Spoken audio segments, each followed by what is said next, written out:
إله إلا الله محمد رسول الله. إن الحمد لله نحمده ونستعينه ونستغفره ونعوذ بالله من شرور أنفسنا ومن سيئات أعمالنا من يهده الله فلا مضل له وما يضلله فلا هادي له أشهد أن لا إله إلا الله وحده لا شريك له وأشهد أن محمدا عبده ورسوله لا نبي ورسول بعده قال الله في كتابه الكريم يا أيها الذين آمنوا اتقوا الله حق تقاته ولا تموتن إلا وأنتم مسلمون. Jamaah yang dirahmati oleh Allah, dalam Sahih Muslim ada sebuah hadis riwayat Abu Dzar Al-Ghifari. Nabi Muhammad alaihi salatu wassalam menyampaikan bahwa Allah berfirman dalam sebuah hadis qudsi yang ini saya ringkas. Aku mengharamkan kezaliman atas diriku dan aku menjadikan kezaliman haram di antara kalian, maka janganlah kalian saling menzalimi. Perlu kita lihat terutama di frasa paling awal. Susah kita yang beriman kepada Allah itu membayangkan ada yang bisa ngatur-ngatur Allah. Tapi ternyata ada hukum yang berlaku kepada Allah.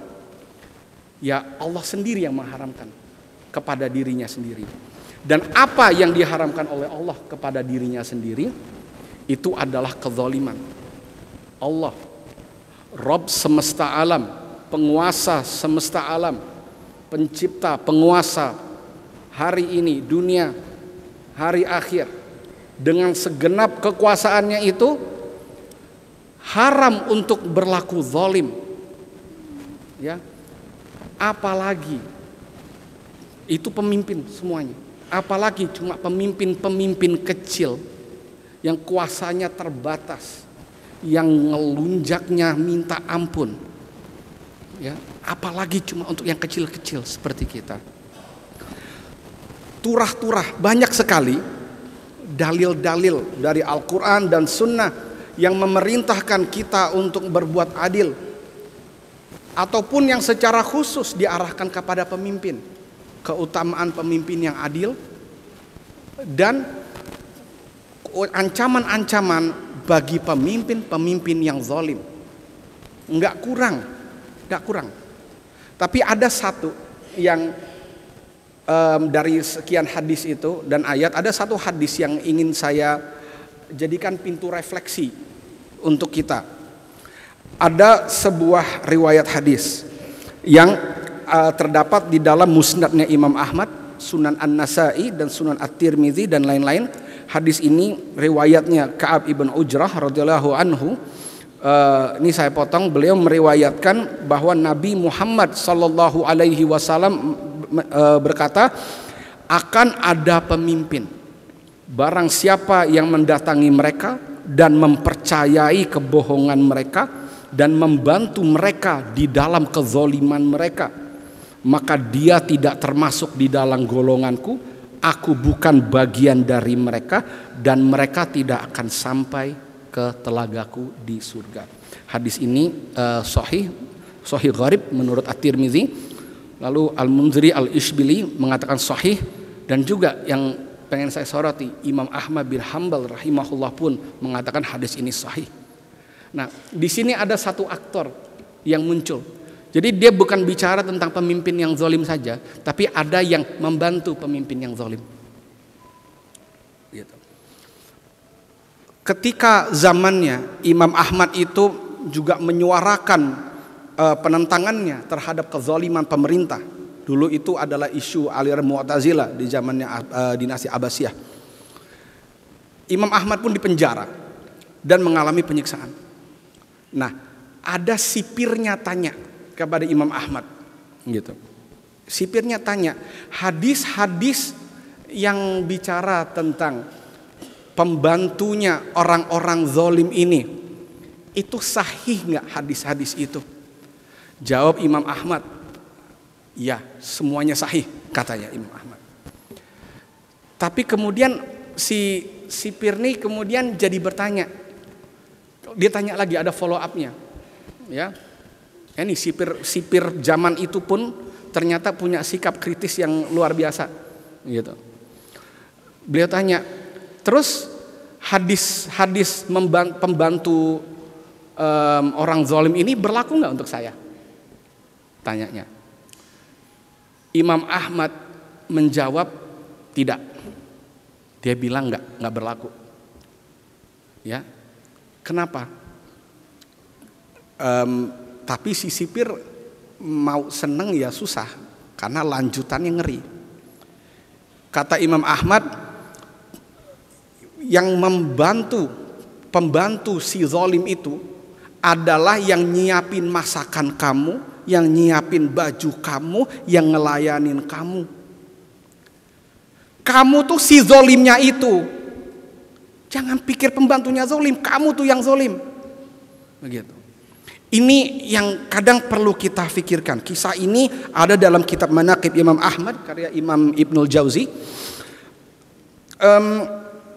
Jadi begini, kita pikirkan, oke, ini kita nggak bisa tutup mata, sedang banyak sekali masalah negara ini.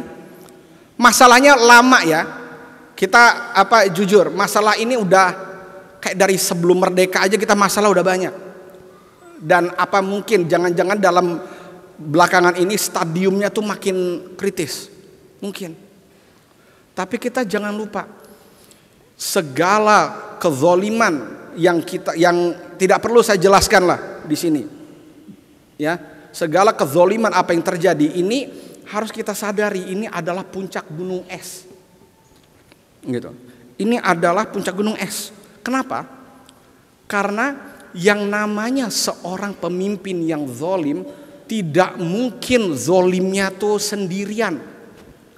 Pasti bareng sama teman-temannya, handai tolannya dengan segala strukturnya.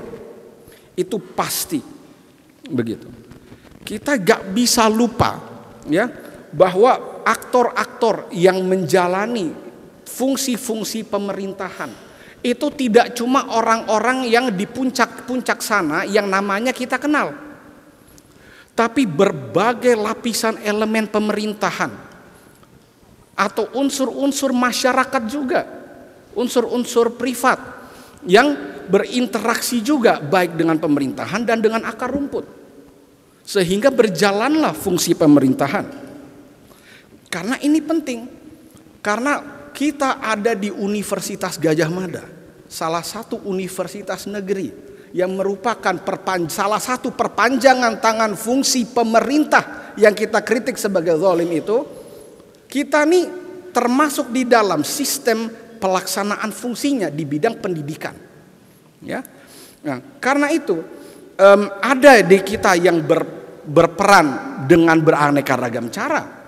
Di sini kita mungkin ada dosen-dosen seperti saya dan beberapa rekan lainnya di sini yang kemudian secara praktis ikut mengajar, melakukan penelitian atau memegang jabatan dan terlibat di dalam pengelolaan dan pengambilan keputusan.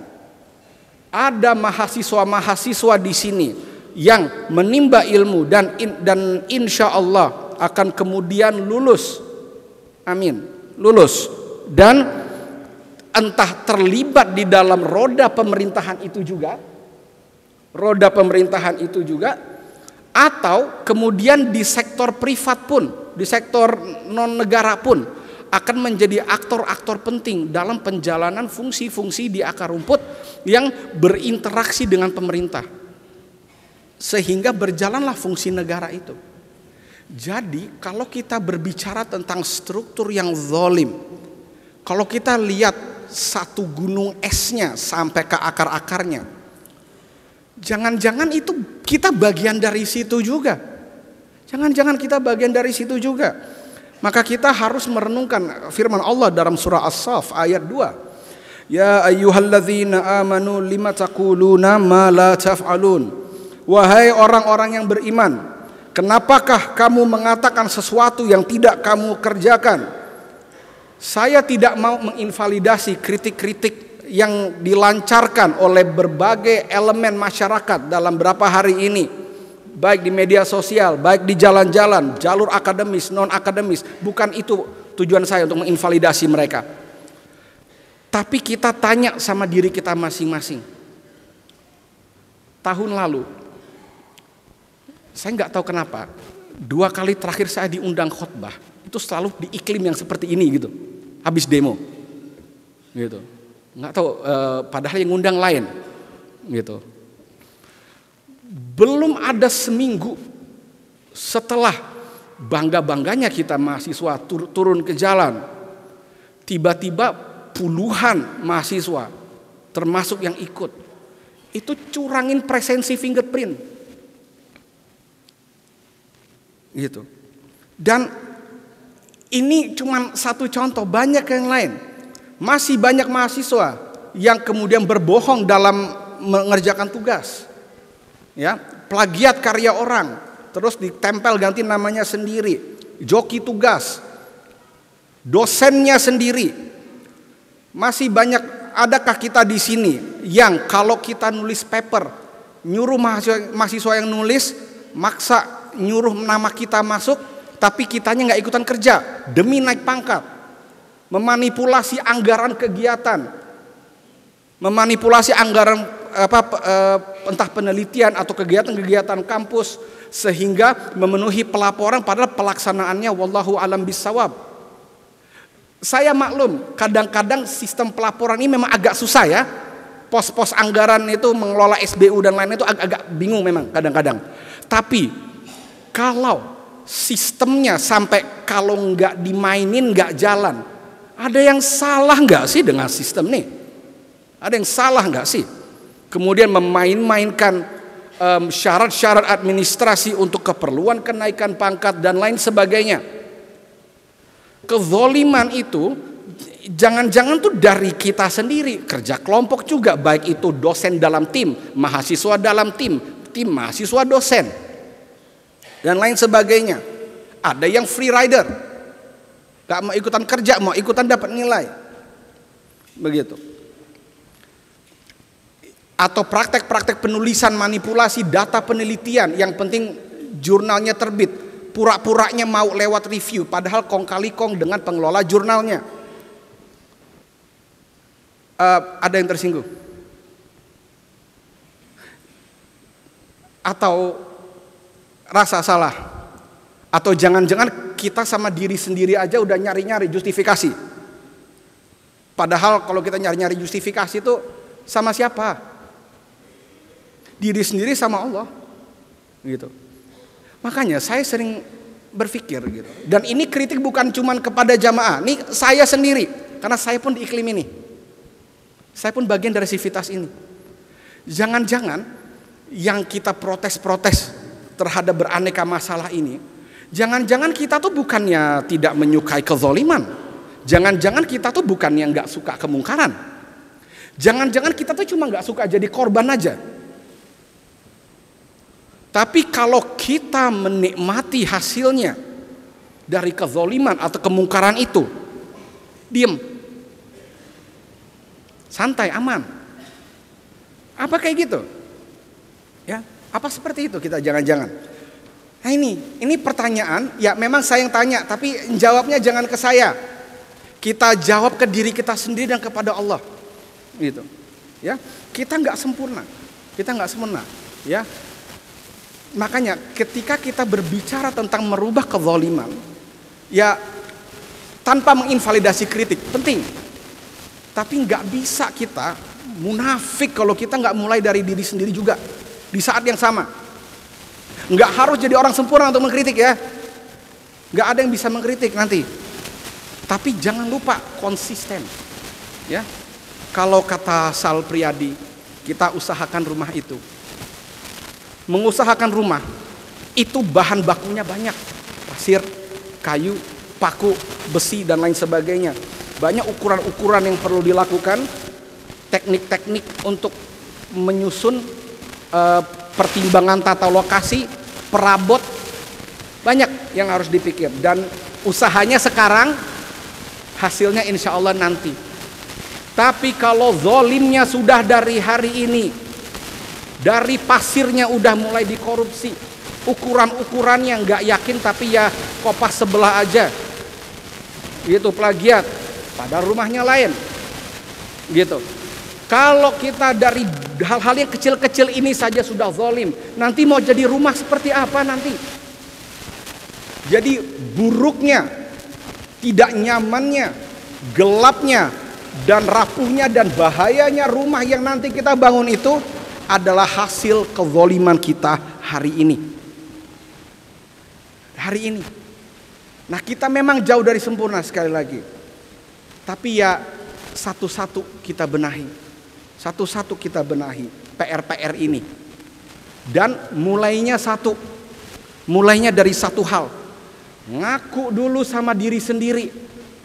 Ngaku dulu. Ya. Merubah itu langkah selanjutnya. Nomor satu, ngaku dulu. Nanti kita bergerak ke tahap-tahap yang berikutnya untuk terus memperbaiki diri supaya bisa menjauhi kezaliman itu dan mengupayakan keadilan itu. Aku qauli hadza wastaghfirullahi walakum fastaghfiruhu innahu huwal ghafurur rahim.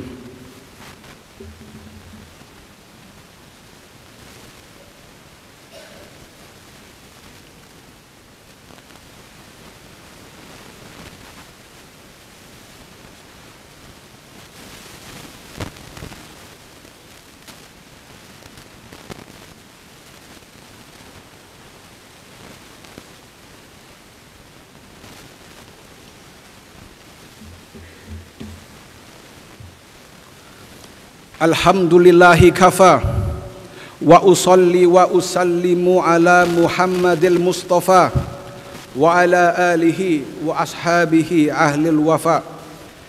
Ashhadu an la ilaha illallah wahdahu la syarikalah wa ashhadu anna Muhammadan abduhu wa rasuluhu la nabiyya wa rasula ba'da.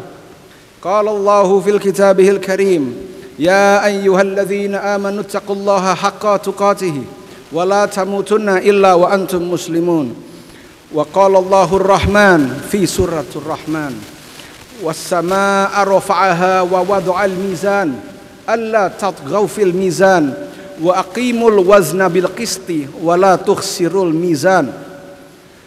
Langit telah ditinggikan dan diciptakan keseimbangan atau keadilan. Jangan rusak keseimbangan atau keadilan itu. Dan tegakkanlah ia dengan keadilan. Dan jangan kurangi keseimbangan atau keadilan itu. Sebagaimana saya sampaikan di khutbah pertama, tidak habis-habis Allah menyampaikan ayat-ayat firman-Nya. Dan Nabi menyampaikan berbagai hadis yang berbicara tentang keadilan dan kezaliman. Yang tadi saya bacakan surah Ar-Rahman itu bertubi-tubi kurang menekankan seperti apa kita diperintahkan untuk berbuat adil. Kenapa? Banyak ulama mengatakan kalau sampai ada tema yang diulangi hanya sedikit gitu di dalam Al-Quran, misalnya tentang puasa, itu kan nggak banyak ya ayatnya ya. Itu biasanya ada kecenderungan karena nggak banyak yang melanggar itu. Biasanya orang nurut, udah ngerti. Tapi ini yang sampai berulang-ulang seperti ini karena manusia itu entah kenapa hobi banget melanggar itu. Makanya sampai ditekankan berulang kali seperti itu. Ya. Nah, karena itu harus kita pikirkan. Karena begini. Sekarang, terutama buat yang belum memangku amanah tertentu, jabatan rendah ataupun tinggi, luas ataupun sempit, mungkin susah ya membayangkan yang sekarang kita protes karena orang zalim menuntut yang adil. Kalau nanti kita pegang amanah itu, bisa apa enggak? Bisa apa enggak? Kita adil. Bagaimana kita melihat nggak sedikit aktor-aktor reformasi kemudian ya lihat sendiri gimana masalahnya. Susah juga ya tiba-tiba kalau kita berharap mau tiba-tiba jadi adil gitu atau nggak zalim gitu ketika sejak lama kita nggak pernah biasa jadi adil, nggak terbiasa jadi adil, yang biasa malah zalim. Jangan-jangan seperti itu. Makanya di sini kami menghimbau baik ke diri saya sendiri maupun kepada jamaah, mari kita berefleksi, ya. Mari kita berefleksi. Bukan mau saya sidang, saya tanyain nanti setelah sholat, enggak. Ini ke masing-masing aja. Coba kita lihat. Nanti kita dari sholat Jumat ini aja, kita mau kemana aja. Mikirnya nanti setelah sholat, ya, karena sholat harus khusyuk. Setelah sholat kita mulai pikir mau berdiri, jalannya kemana. Nah nanti kemudian kita lihat, jangan-jangan kita naruh sandal itu tuh nutupin sandal orang lain. Jangan-jangan motornya tuh miring makan tempat, gitu. Kadang-kadang kita mikirnya nggak sampai situ. Tapi ini hal-hal yang kecil yang ternyata kita sadari hidup kita sehari-hari itu berisi ratusan atau ribuan atau puluhan ribu keputusan-keputusan kecil, ya, pilihan-pilihan kecil, dan di setiap pilihan itu adalah bisa jadi pilihan antara kita mau adil atau mau kita zalim. Gak usah mikir urusan negara dulu, untuk kita sendiri. Jangan hanya mikir nanti kalau saya jadi presiden, nggak begitu. Ya, kita pikir sekarang gimana caranya saya ngambil sandal tapi nggak sampai dorong-dorong orang lain. Yang kecil dulu, karena pembiasaan. Ya, kalau kata Dewa 19 kan, cinta itu datang karena terbiasa. Ya, pembiasaan, habit, gitu. Dan nanti sampai hal-hal yang lebih besar. Misalnya, buat teman-teman mahasiswa yang pengen ngerjain tugas waktunya mepet, nomor jokinya dihapus deh, atau yang udah ngomong cancel, gitu. Atau kalau ternyata udah kadung bayar, nggak apa-apa cancel, anggap aja itu untuk Allah. Mulai coba kerjain sendiri, minta bantuan sama dosen kalau segitu susahnya. Untuk teman-teman rekan-rekan dosen yang memang kewalahan, misalnya kok bimbingan skripsi kebanyakan, bimbingan tesis, jadi akhirnya mendolimi semuanya, nggak punya waktu buat mengevaluasi, tiba-tiba sidangnya dihabisi. Sebelum sampai ke titik itu, ya mungkin coba mulai berkomunikasi, atau arahkan mahasiswa. Misalnya salah satu yang antara saya suka lakukan, mahasiswa monggo coba kalau kalian mau cari masukan ke dosen lain boleh loh, atau ke kakak tingkat, atau misalnya ke yang lain tuh boleh loh minta masukan. Jadi jangan terlalu mengandalkan dosen, misalnya kalau memang kita nggak mampu, atau koordinasikan biar gimana biar kita bimbingannya nggak terlalu banyak misalnya. Atau penelitian, kita udah kadung tidak terlibat tapi udah pengen namanya ada di situ, pilih, kita ikhlaskan nama kita di lembar dedikasi saja, atau ya mulailah kontribusi apalah sama penelitian tuh, supaya nama kita ada di situ itu nggak bohong. Atau dalam merumuskan anggaran, nggak habis-habis contohnya kalau kita mau bahas, ya nanti sampai asar khotbahnya, gitu. Tapi intinya hidup kita masing-masing, kita tahu sendirilah apa yang nanti akan kita jalani. Mulai satu-satu, ya satu-satu yang kecil-kecil. Kadang-kadang kita udah berniat nggak berhasil, tetap aja karena susah. Tapi kan itu tadi, mulai satu dari ngaku dulu, punya cita-cita dulu, lalu ngubah, gagal, coba lagi. Itu baru satu hal. Nanti ada banyak masalah-masalah PR lain. Tapi nggak apa-apa seperti itu. Karena dari semua upaya-upaya kita, dari bejibun banyaknya PR kita untuk memperbaiki diri supaya kita bisa lebih adil dan jauh dari zalim, itu Allah tuh maha melihat. Allah maha melihat. Dalam Sahih Bukhari dan Muslim, Abu Hurairah radhiyallahu anhu meriwayatkan bahwa Nabi Muhammad sallallahu alaihi wasallam berkata bahwa Allah berfirman, ini sebuah hadis qudsi juga, jika hambaku bertekad melakukan kejelekan, jangan dicatat sehingga dia melakukan kejelekan itu. Dan jika dia melakukan kejelekan itu, catatlah padanya satu keburukan. Tapi jika dia meninggalkan kejelekan tadi, padahal sudah niat awalnya, dan meninggalkannya karena aku, karena Allah maksudnya, catatkan itu jadi kebaikan malah. Kemudian jika seorang hamba bertekad melakukan kebaikan, Itu pun catatkan sebagai satu kebaikan. Jika dia sampai melakukan kebaikan tersebut, maka catatlah bagi dia 10 sampai 700 kebaikan. Jangan dianggap ini matematis ya. Para ulama menyatakan bahwa angka-angka seperti ini jangan dibayangkan enggak 701 gitu misalnya. Enggak seperti itu. Itu untuk menunjukkan betapa minimalnya aja sudah multiplikasi. Apalagi maksimalnya. Allah yang tahu dan kita yang pengen enggak sih? Mumpung belum terlambat jamaah yang dirahmati oleh Allah. Mumpung masih ada waktu. Dan mumpung Allah itu se-Ar-Rahim itu. Mumpung Allah itu Ar-Rahim. Ibn Katsir menjelaskan dalam tafsir Al-Quranul Azim. Beliau mengatakan apa bedanya Ar-Rahman dan Ar-Rahim? Ada macam-macam, cuma antara lain Ar-Rahman itu lebih umum kepada seluruh ciptaan. Sementara Ar-Rahim itu adalah kepada orang-orang yang beriman, yang spesial. Dan dikaitkan innallaha ghafurur rahim. Ghafur, ampunan. Itu kan dikasih kalau diminta. Jadi yang rahim dikaitkan dengan yang meminta ampunan, dan Allah memaafkan itu, dan Allah itu ar-rahim. Dalam riwayat hadis yang lain disampaikan rahmatnya Allah itu untuk semesta alam itu 1%, 90%-nya nah itu disimpan. Ya, untuk yang ar-rahim itu tadi. Mumpung seperti itu, kita usahakan satu-satu dari hal yang paling kecil pada diri kita sendiri. Kita renungkanlah. Syekh Muhammad Nasiruddin Al-Albani rahimahullah, beliau menyampaikan bahwa jalan menuju Allah itu panjang. Dan kita jalannya seperti kura-kura. Tapi tujuan kita bukan sampai ke ujung perjalanan itu, enggak. Tapi kita mati di jalan itu. Bukan tujuan kita untuk mencapai kesempurnaan.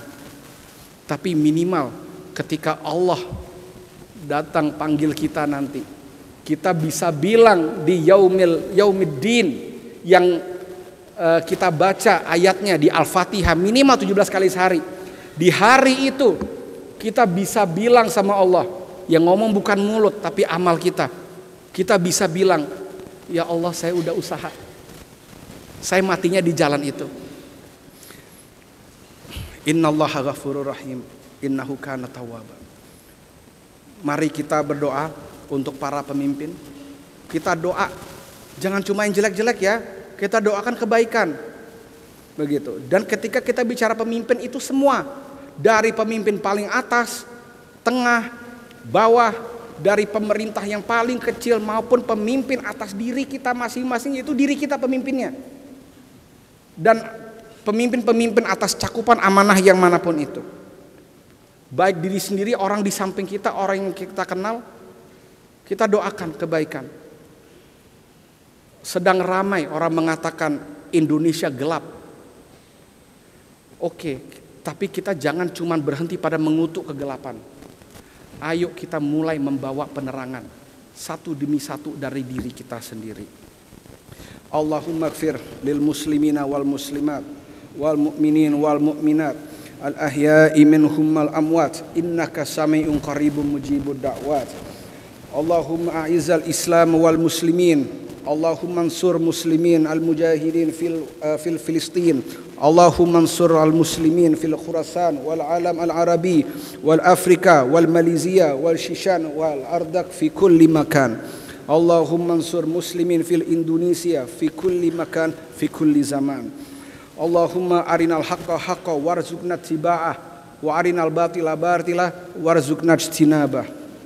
Ibadallah, innallaha ya'muru bil adli wal ihsani wa ita'i dzil qurba wa yanha 'anil fahsya'i wal munkari wal baghi ya'idzukum la'allakum tadhakkarun. Fadhkurullahal azim yashkurkum wa la dzikrullahi akbar. La ilaha illallah Muhammadun Rasulullah.